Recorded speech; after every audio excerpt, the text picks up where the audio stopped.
Разговараме со Наум Танески, кој е од неодамна шеф на стручниот штаб на ракометниот машки суперлигаш Прилеп. Добар ден и добро ни дојдете во Прилеп. Добар ден и добре ве најдов.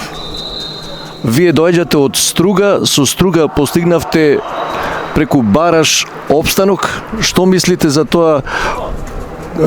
Каков резултат постигнавте? Дали е тоа доволен успех за Струга?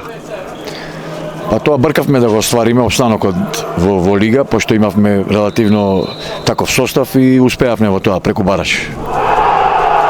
Како се одлучивте да преминете од Струга во Прилеп? Што беше пресудно?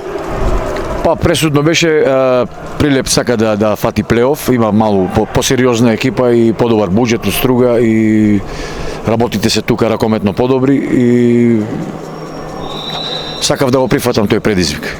Борба за плейоф.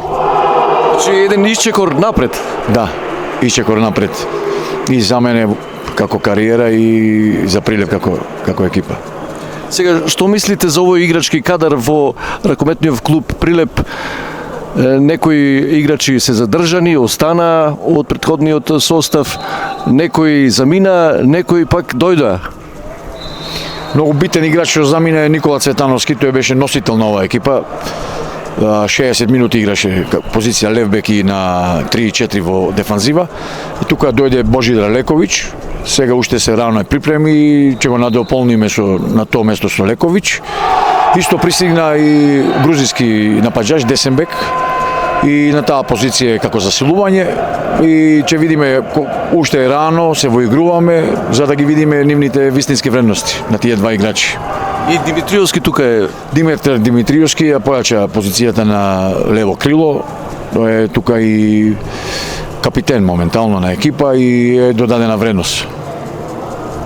Значи, сметате дека Цветановски не требаше да замине?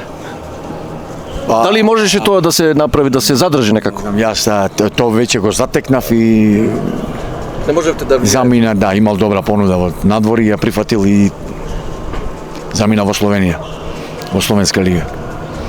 Сега има нови амбиции Прилеп, како што рековте, плей-оф, а досега неколку сезони беше во плей-аутот и никако не можеше во ова група погорна. Што мислите сега, дали е доволно силен Прилеп за да ја оствари целта?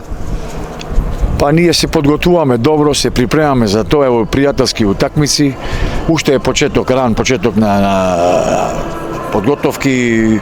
Имаме уште 2 недели да се подготвиме за првиот дуел исто со Еврофарм, денешен противник. Тука сме 5 тима, Тиквеш Бутел, Пролет, Еврофарм и ние. Тука и Куманово исто интересна екипа и ќе биде тешко се бркат тие две позиции, 5-то и 6-то место кои водат во плейоф. Ние ќе сториме све, ќе дадеме све од нас за да успееме во тоа. Инаку, како течат подготовкиве летни за ова првенство?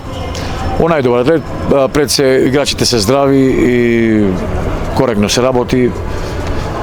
Одигравме со Алкалоид во Маврово, загубивме, го добивме Мултиесенс. Ова ни е тука 5-та утакмица, 5-ти надпревар и имаме до крај на првенство наредна недела уште една пријателска утакмица и тука ќе го затвориме кругот на пријателски. Видовме кој што може на која позиција и за подготвителен период е сосема доволно и тоа што го видовме од овие надпревари сега. Што е она различното што го носите во себе како познат стручњак кој бил и на селекторска позиција? Што е она што го носите во себе во однос на играчите различно од вашите претходници? Па, претходниците... Што барат вашите барања, например? Нема некои посебни барања, секој си има свој принцип на работа, имаше добри тренери тука и има систем добар. Само можеме да надоградиме нешто, да смениме некои детали и тоа е тоа. Работа и само работа, нема ништо друго. И што до почетокот на првенството? Првото коло, мислам дека играте дома. Се подготвуваме за тоа, ево денеска е проверка исто со истиот противник, па ќе видиме. Со Еврофарм Пелистер 2. Значи со овој противник, ова ќе биде генерална проба. Генерална проба буквално за првенство, да видиме до кај сме и како сме и така. Не отвараме све во смисла на тактика, али пак е генерална проба за тој надпревар. Значи има уште време за уште некој пријателски надпревар до тогаш? Уште еден, кажавме дека имаме уште еден наредна недела.